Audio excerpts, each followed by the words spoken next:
Vous voulez mettre en place un money management fiable?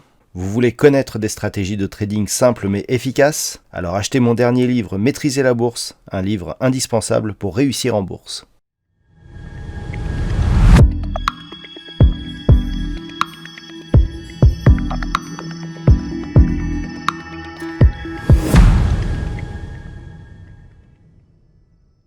Bonjour à tous et bienvenue sur boursicoté.com pour cette nouvelle analyse technique du CAC 40 en clôture avec une séance qui a marqué la baisse.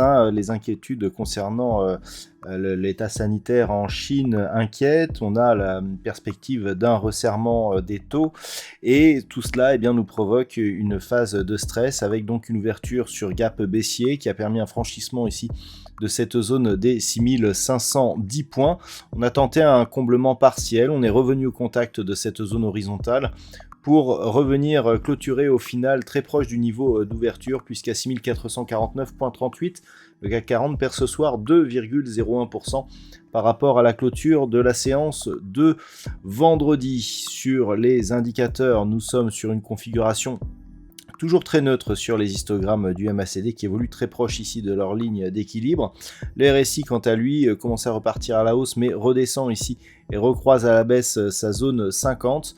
Du point de vue des volumes, on a des volumes supérieurs à la moyenne. Alors ça peut être une bonne nouvelle car dans une tendance ici, une bougie d'hésitation, surtout sur gap avec des volumes supérieurs à la moyenne, nous indique en général un possible retournement de cette tendance, donc plutôt un retournement à la hausse. Il aurait était préférable d'avoir ici une ombre plus importante sur la partie inférieure de la bougie que sur la partie supérieure. C'est plutôt l'inverse, mais en tout cas, de par la constitution de cette bougie, on pourrait avoir un retournement à la hausse dès demain. Donc cette séance, elle est essentiellement liée à la situation sanitaire en Chine. On le voit au niveau du palmarès, puisque parmi les plus fortes baisses, on a notamment ArcelorMittal, donc qui perd presque 9%. On a le luxe, Kering et Hermès notamment, qui sont deuxième et troisième du palmarès en termes de baisse. Et puis on a des valeurs comme Engie, Total Energy, puisqu'on anticipe une baisse de la demande donc de l'énergie. Et puis du point de vue des hausses, on retrouve Eurofin Scientifique et des valeurs un peu plus défensives comme Danone ou des valeurs de services comme Bouygues. Alors bon, on a eu effectivement une belle baisse. On avait anticipé un petit peu vendredi sur les futurs américains.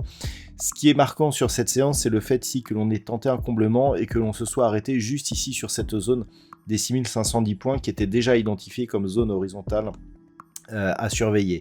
Donc là, on a eu une tentative aussi de comblement de ce gap qui avait été ouvert entre le 15 et le 16 mars, mais là aussi quelque part cette zone a bien résisté et on le voit, cette zone ici entre 6364 et un niveau ici proche des 6430 points, on voit que on a une forte zone de support, qui plus est, on est venu tester ici la bande de Bollinger inférieure, et lorsque l'on regarde un petit peu ce qui se passe, on a un test ici bol inférieur, on repasse au-dessus de la moyenne mobile, on n'a pas eu de test ici sur la bol supérieure, et on revient sur la bol inférieure, donc c'est une neutralisation toujours, mais avec un biais plutôt baissier pour le moment. Et ce qu'il faudra surveiller demain, alors déjà, c'est cette zone ici, 5420 points, le point de contact ici sur la bande de Bollinger inférieure, le retracement de Fibonacci ici sur la précédente dynamique.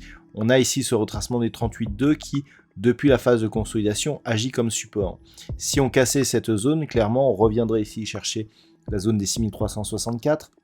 On comblerait donc ce gap, donc un signal de force haussière qui serait invalidé. Et en cas de cassure ici, on se retrouverait dans une zone à forte probabilité de hausse de volatilité. Donc il faudra vraiment faire attention, car à partir du moment où on repasserait ici sous cette zone, on pourrait clairement avoir une volatilité qui augmenterait fortement. A l'inverse, si les cours demain repassent ici au-dessus des 6510 points, si on comble ici ce gap baissier, il y a de fortes chances pour que on reste ici dans ce range. Alors ça ne voudrait pas dire qu'on repartirait à la hausse, mais en tout cas ça neutraliserait le risque qui est apparu aujourd'hui. Et c'est tout à fait possible puisque au moment où je fais cette analyse, les contrats futurs sont juste ici sur cette zone des 6500, juste en dessous des 6510 points.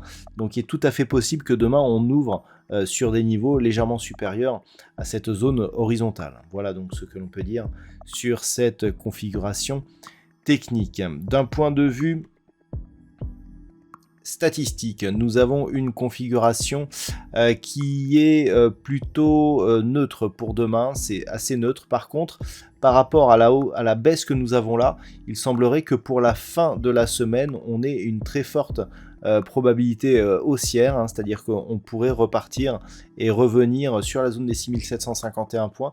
C'est en tout cas ce que nous disent les statistiques, donc neutre pour demain, mais au fur et à mesure que la semaine va avancer, on a une forte probabilité haussière au vu de cette configuration qui est apparue donc dans la journée.